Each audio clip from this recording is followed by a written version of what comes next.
Picture a young woman sitting in a synagogue in Jerusalem sometime around 450 BC, listening to the scrolls being read aloud the way she has her entire life. The creation, the flood, the Exodus, the giving of the law, and woven through all of it like a golden thread she can never quite grab hold of are these promises about a coming deliverer, a king who would never be dethroned, a servant who would somehow carry the pain of an entire people on his shoulders. She doesn't know his name yet, and she doesn't know when he'll come or exactly what he'll look like, but she knows beyond any shadow of doubt that he is coming. Because the prophets keep seeing him, one after another, across centuries, men who had no contact with each other and who lived in completely different eras and different kingdoms and wildly different circumstances, kept describing the same figure in startling, almost uncomfortable detail. And here is the thing that should absolutely floor you about that. The oldest of those prophecies was written more than 1,000 years before she ever sat in that synagogue, and the most specific of them would not be fulfilled for another 4.5 centuries after her death. So the question you have to ask is, how? How did they see it so clearly, and why does almost no one show you the full picture laid out in the order it was actually given? Today we're walking the timeline that most people never see, and I don't mean a list of random proof texts or a handful of famous verses yanked out of context. I mean a single, unbroken chronological thread that runs from the very first pages of the Bible all the way to a hillside outside Jerusalem, growing more detailed and more specific with every generation that passes. And by the time we're finished, I think you'll understand why the early followers of Jesus didn't just believe he was the Messiah as a matter of personal faith. They were absolutely and intellectually convinced of it because the evidence sitting in those ancient scrolls was genuinely overwhelming. Stay with me until the end, because the final prophecy we're going to examine is the one that shook me most when I first encountered it, and it's mathematically precise in a way that will leave you speechless. Let's start where everything starts, in a garden, at the exact moment where everything first went wrong. Genesis chapter 3, and the man and the woman have just eaten the fruit. They're hiding among the trees, covering themselves with fig leaves, and the serpent has apparently won, or so it looks from where they're standing.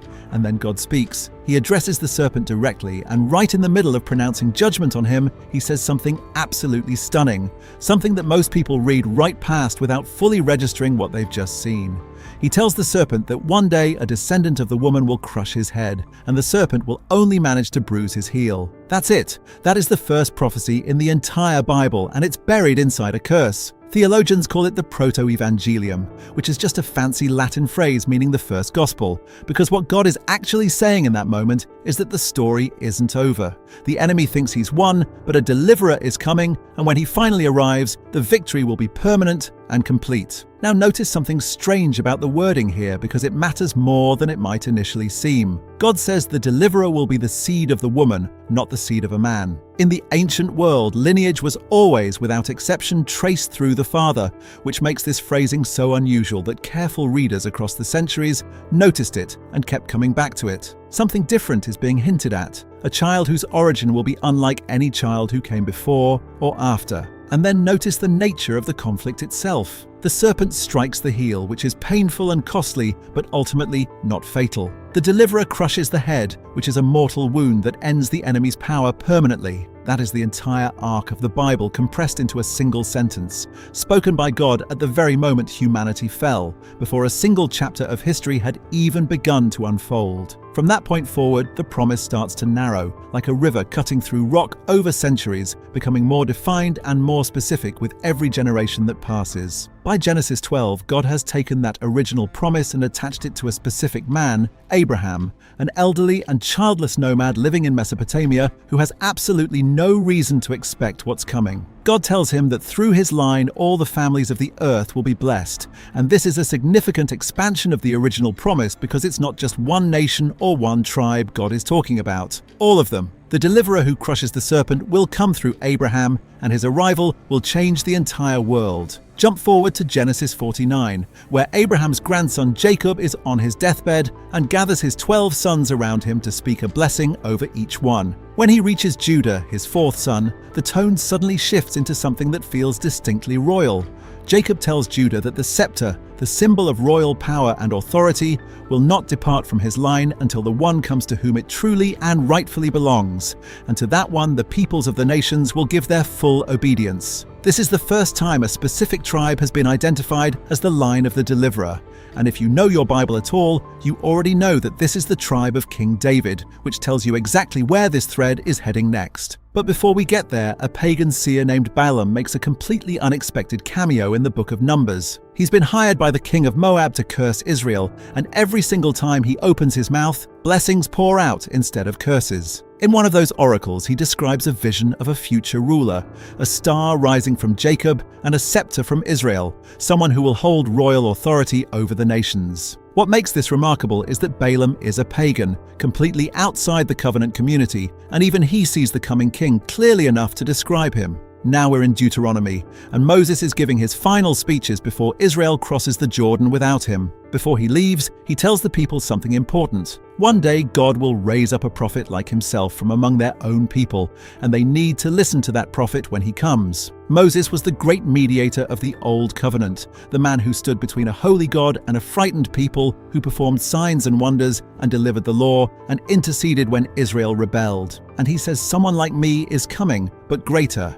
If you want to subscribe right now, this is probably the moment to do it, because we're about to enter the era of the writing prophets, and the specificity is going to ramp up in a way that is genuinely difficult to explain away. Around 1000 BC, a shepherd boy from Bethlehem has been anointed king of Israel. His name is David. He defeats giants, captures Jerusalem, and receives a covenant promise so staggering that it reshapes the entire rest of the Old Testament.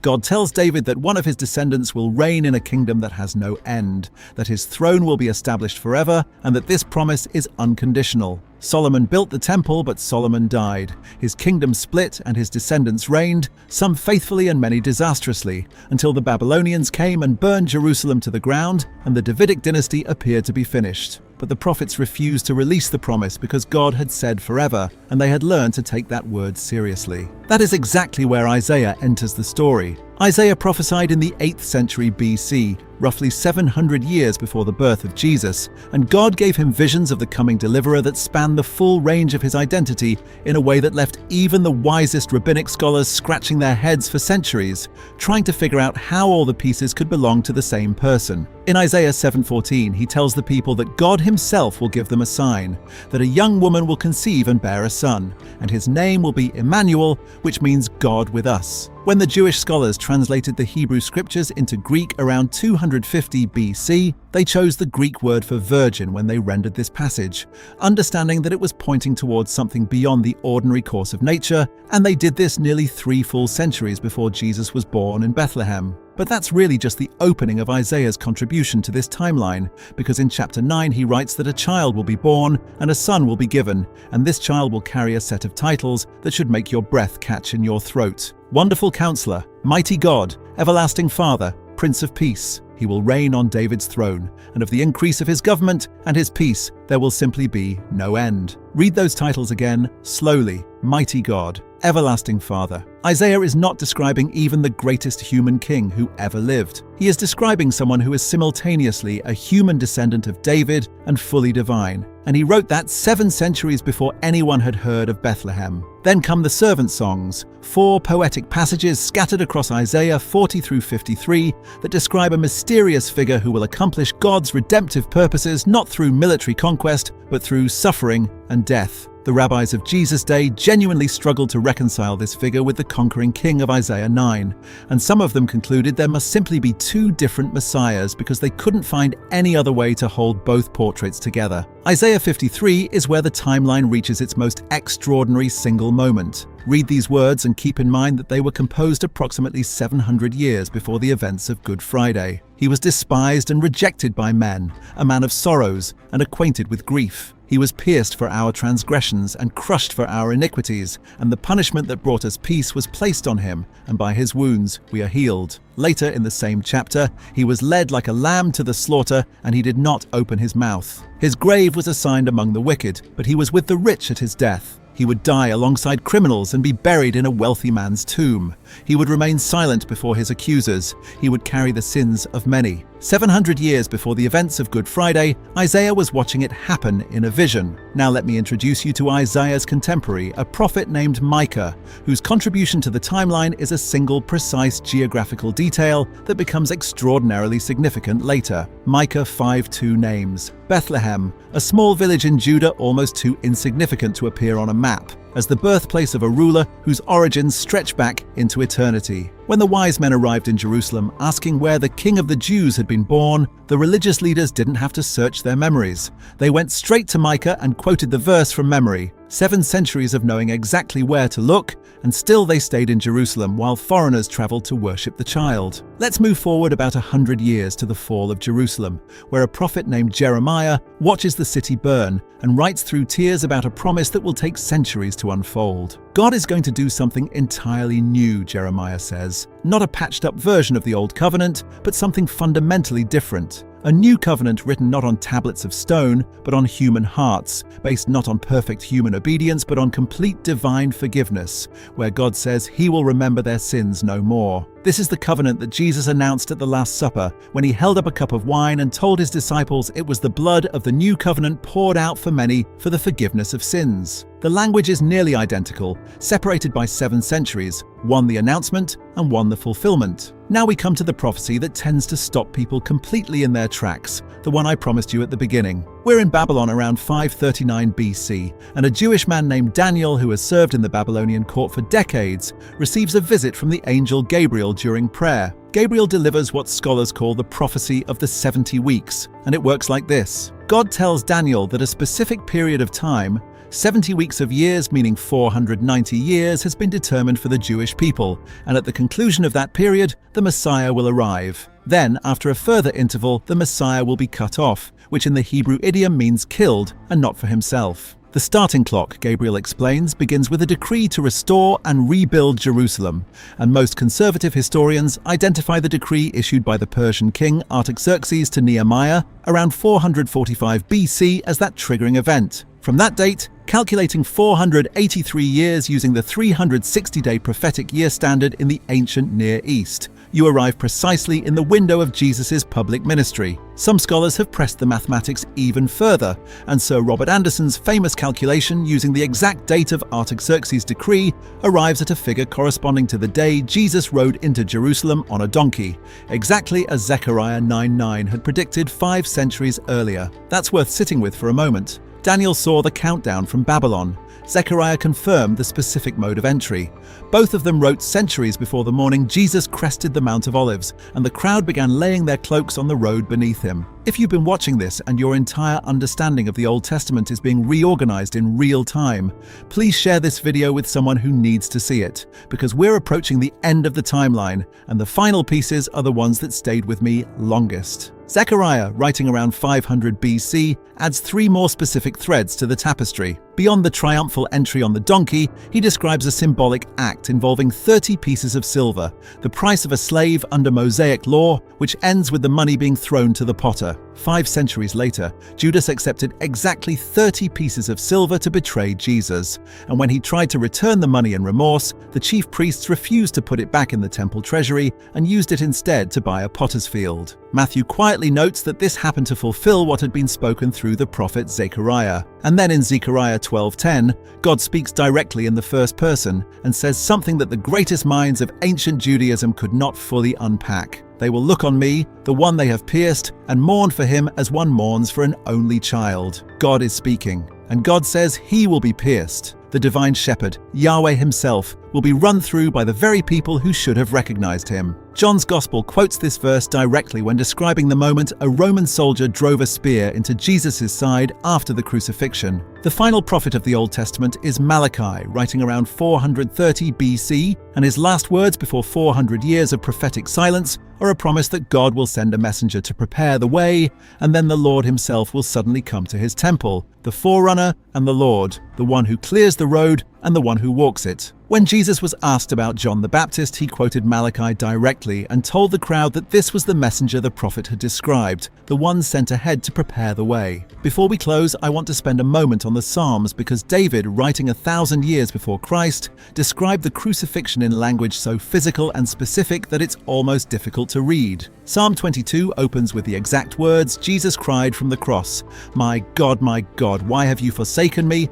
and then moves into a description of what sounds unmistakably like crucifixion, a form of execution that would not even be invented for centuries. The body stretched and exposed, the bones visible, the crowd mocking, and then these words, "They pierce my hands and my feet." Then verse 18, They divide my garments among them and cast lots for my clothing. John's Gospel records the Roman soldiers doing exactly this at the foot of the cross, and John notes it with the quiet astonishment of a man who was standing right there watching it happen and suddenly realized he had seen this scene described somewhere before. Psalm 16 adds the piece about resurrection, where David writes that God will not abandon his soul to the realm of the dead or allow his Holy One to see decay. Peter stood up on Pentecost and pointed to this psalm directly, telling the crowd that David was obviously not describing himself because David died and was buried, and his tomb was still sitting right there in Jerusalem. David was a prophet, Peter said, and he saw ahead to the one whose body would not remain in the grave. The empty tomb was not the surprise ending nobody saw coming. It was precisely the event that 1,000 years of prophecy had been building toward. So here is the full picture when you lay it out chronologically and let it breathe. In Eden, the seed of the woman who would crush the serpent's head. Through Abraham, the lineage through which every nation on earth would be blessed. Through Jacob, the royal tribe of Judah, from which the scepter would not depart. Through Balaam, a star and a scepter rising from Israel, announced by a pagan seer who couldn't have intended it. Through Moses, a prophet greater than himself who would speak with divine authority. Through David, an eternal throne and a kingdom without end. Through Isaiah, a virgin-born Emmanuel who is also mighty God, a suffering servant pierced for the transgressions of others, buried in a rich man's tomb. Through Micah, the specific birthplace of Bethlehem. Through Jeremiah, a new covenant written on hearts. Through Daniel, a mathematically precise countdown to the arrival and death of the Messiah. Through Zechariah, the triumphal entry on a donkey, the betrayal for 30 pieces of silver, the piercing of the divine shepherd. Through Malachi, the forerunner and the Lord's arrival at his temple, and woven all through the Psalms, the crucifixion in forensic detail, the resurrection, and the eternal priesthood of the coming king. Mathematician Peter Stoner once calculated the probability of just 8 of these prophecies being fulfilled in a single person by pure chance, and the number he arrived at was 1 in 10 to the 17th power. To visualize what that number actually means, he described it this way: fill the entire state of Texas 2 feet deep in silver dollars, mark one of them, blindfold a person, and have them reach down into that vast sea of coins and pick one up. The odds of grabbing the marked coin on the first try are roughly equivalent to one person accidentally fulfilling just 8 of these prophecies. Jesus fulfilled not 8, but hundreds. There's a moment in Luke 24 that I find myself returning to more than almost any other passage in the New Testament. 2 disciples are walking to a village called Emmaus after the crucifixion, completely devastated, and a stranger falls into step beside them and asks what they're discussing. They explain the whole story, and then this stranger, who we know is the risen Jesus though they don't recognize him yet, begins to teach them, starting with Moses and working all the way through every prophet, explaining in all the scriptures the things concerning himself. By the time they reached the village, they said their hearts were burning within them as he talked. Not because the information was new, but because the thread they had always known was there had finally been pulled taut, and the lock and the key were meeting for the first time, and every tumbler was clicking into place all at once. That is the invitation the Old Testament extends to anyone who is willing to trace its thread patiently and honestly. Not a collection of disconnected ancient stories or religious mythology, but a single coherent divine revelation written by dozens of authors across more than 1,000 years, all of them knowingly or unknowingly contributing threads to a tapestry that only became fully visible when Jesus walked out of a tomb on the 3rd day, and the disciples finally understood what they had been looking at all along. The God who fulfilled every prophecy about the first coming with this level of precision is the same God who has promised a return. And if the first set of promises was kept with this kind of detail and accuracy, there is every reason in the world to believe the second set will be too. If this changed the way you see your Bible today, please share it with one person, because it costs you nothing and it might mean everything to them. Subscribe so you don't miss where we go next, and leave a comment below telling me which prophecy in this timeline stopped you cold. I'll read everyone.